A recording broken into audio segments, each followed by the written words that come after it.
Üdvözöllek újra, kedves néző a csatornámon!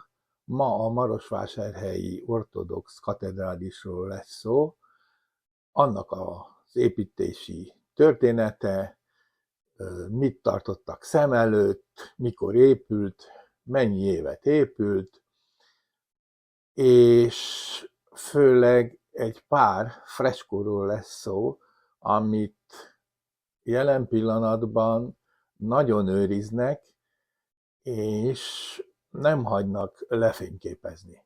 De ettől ott van az ortodox templom, az ortodox katedrális bejáratán rögtön, ahogy belépsz az ortodox templomba, jobbra és balra, ahol a gyertyákat égetik, ahol gyertyát vásárolsz és gyertyákat égetnek a halottak, a hozzátartozóknak, meg ilyesmi, ott van bizony egy pár érdekes freskó.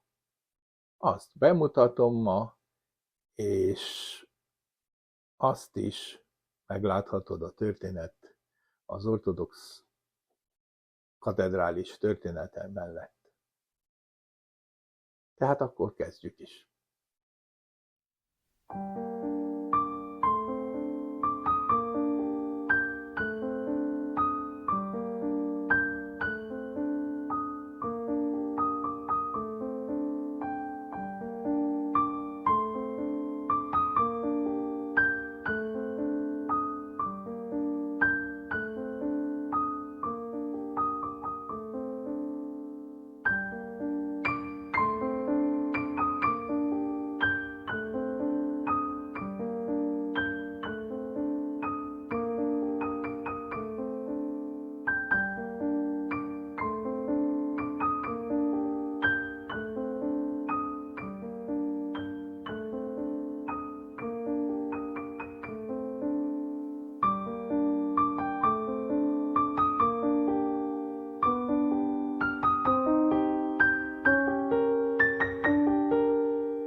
A történet úgy indul, hogy a román megszállás után 1925 és 1934 között a belvárosban egy ortodox templom építése kezdődött, zajlott Josip Vlad tervei alapján, ami ténylegesen csak 1990 után fejeztek be.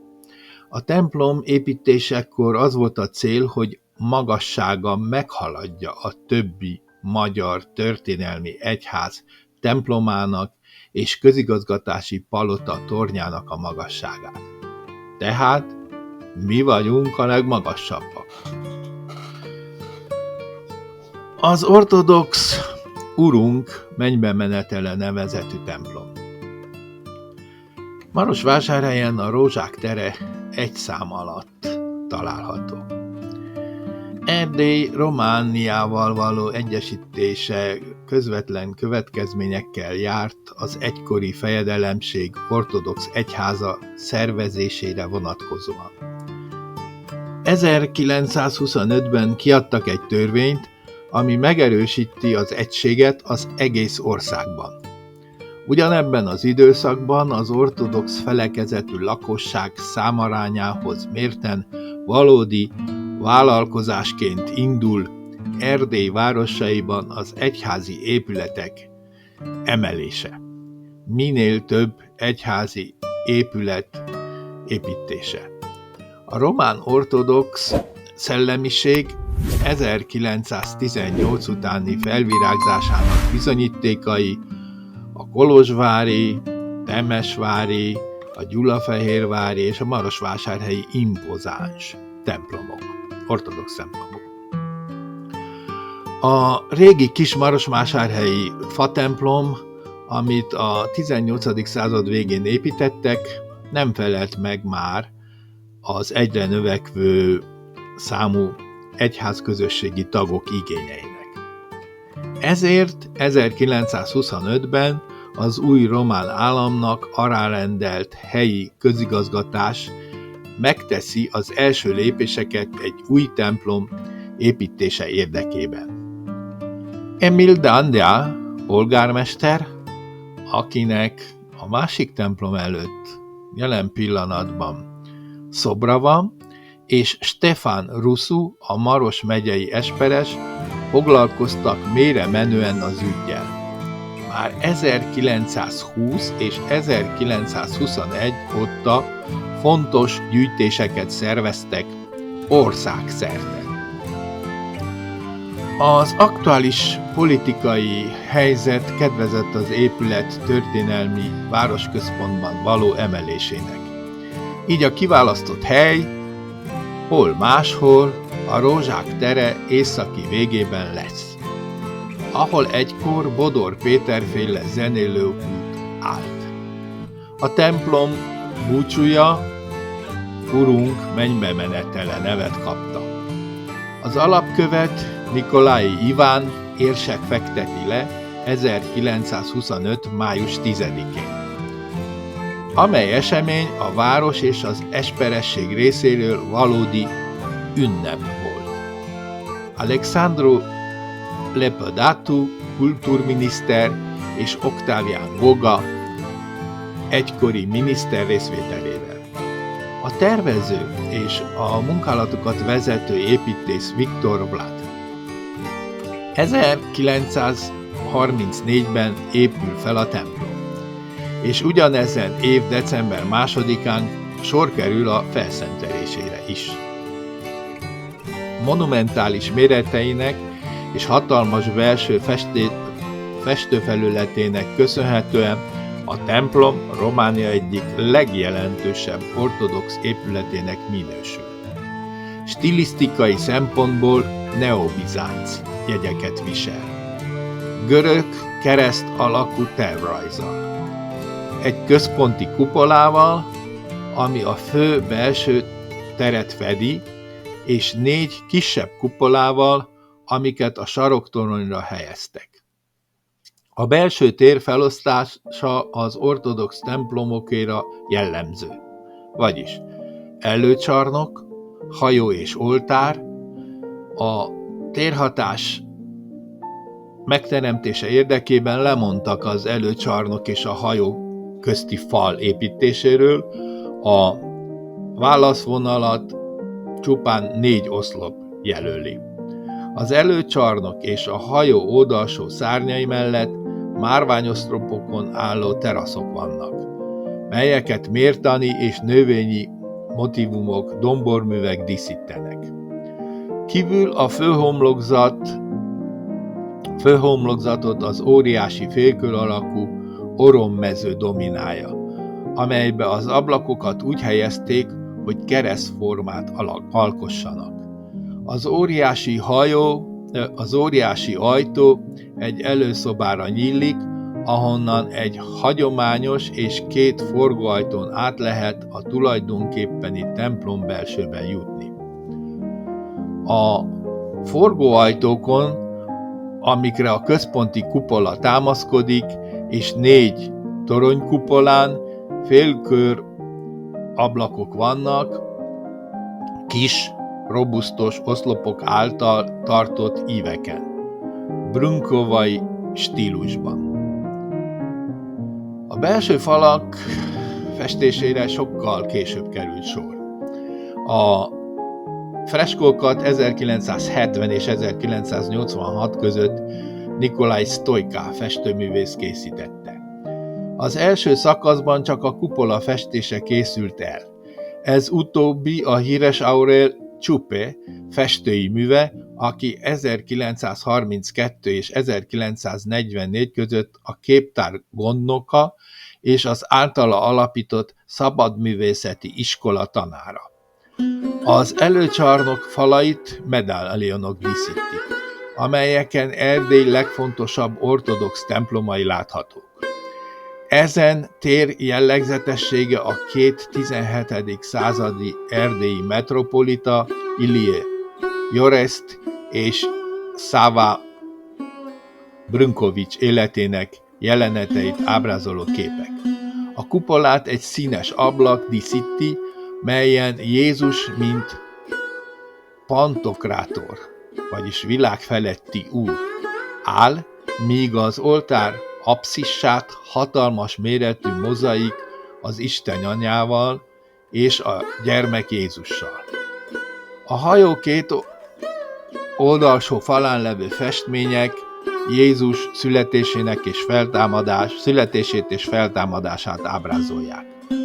A hajót az oltárról egy nagyméretű ikonosztász választja el.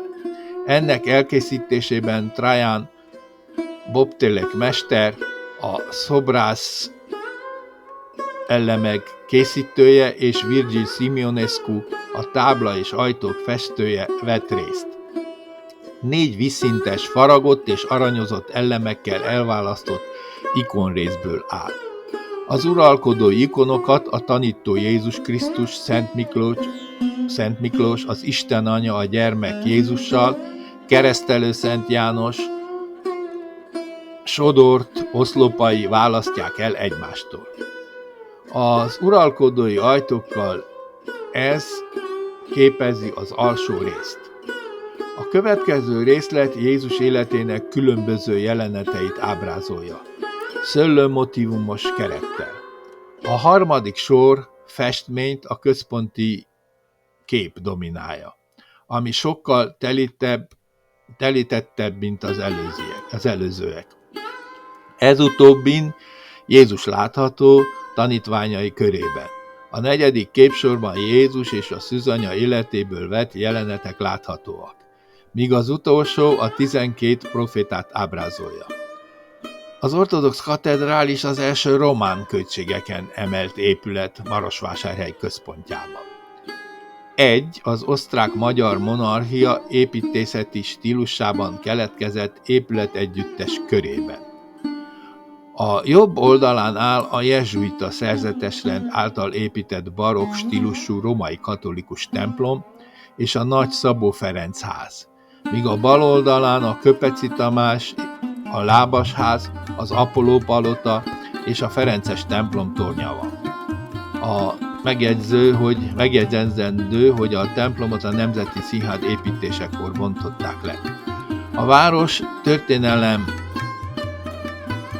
során való fejlődését figyelemmel kísérve egyértelművé válik, hogy a templom építése szimbolisztikus értékű, ami által világossá válik a nagy egyesítés utáni politikai, társadalmi és felekezeti realitás.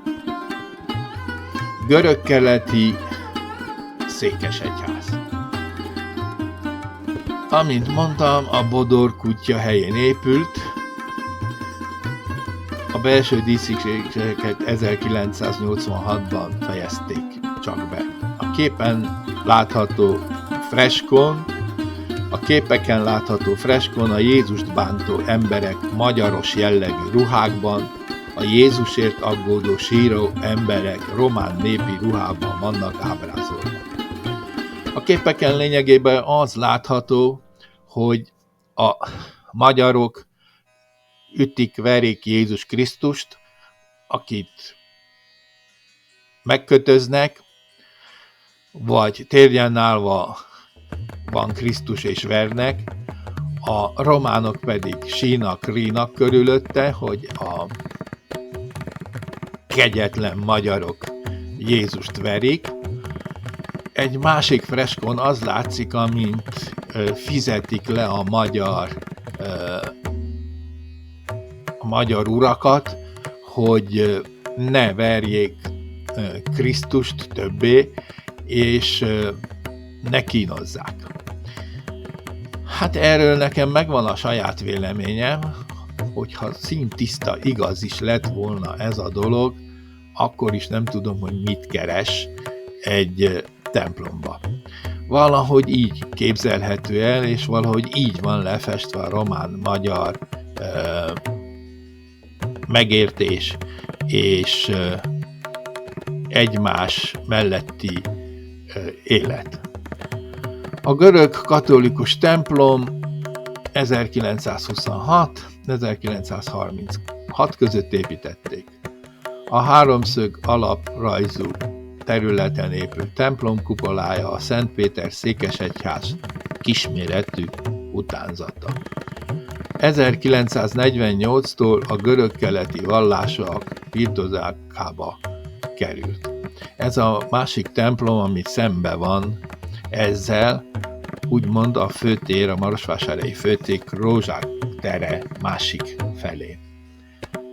Amit elvettek az ortodoxok, és azóta is pereskednek a görög katolikusokkal, hogy visszakapják a görög katolikusok.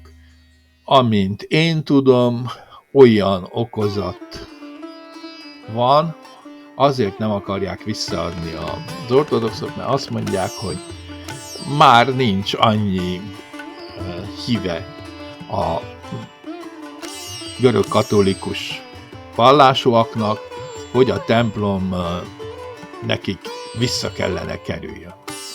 Így önhatalmulag felette ítélkeznek mai napig is. A kuplát Aurel csupa festményei díszítik, ikonosztászát Trajan Bobtele készítette, festményeit pedig a lugozsi Virgil Simeonescu. A monumentális székesegyház a híres zenélőkút helyén épült, amelyet lebontottak, ugyanis a készítője halála után meghibásodott, és senki sem tudta megjavítani. Az üresen maradt helyére 1925-ben kezdték el építeni a templomot Josip Vlad tervei alapján. A munkálatok 61 évig tartottak, a kuplát Aurel csupa festményei díszítik, ikonosztászát a Názná települési Trajan Bobtele készítette. Festményeit pedig lugozsi Virgil Simeonescu. A templom belső festése 1970 és 1986 között készült. A marosvásárhelyi ortodox székesegyház, vagy más nevén a Mennybe menetel székesegyház az egykori zenélőkút helyén áll. Ezt már mondtam. A templom tervezésekor, amint említettem az elején, az volt, hogy a belvárosban álljon, habár itt hely nem volt, ezért a templom belseje kicsi, de magassága muszáj meg kellett haladja az összes belvárosi építmények, templomok magasságát. Mint például a Keresztelő Szent János plébánia, a Barátok temploma, mindegyik. Ez kellett legyen a legmagasabb épület, mutatva a román nemzet magasságát, magasra törését. Köszönöm a figyelmet!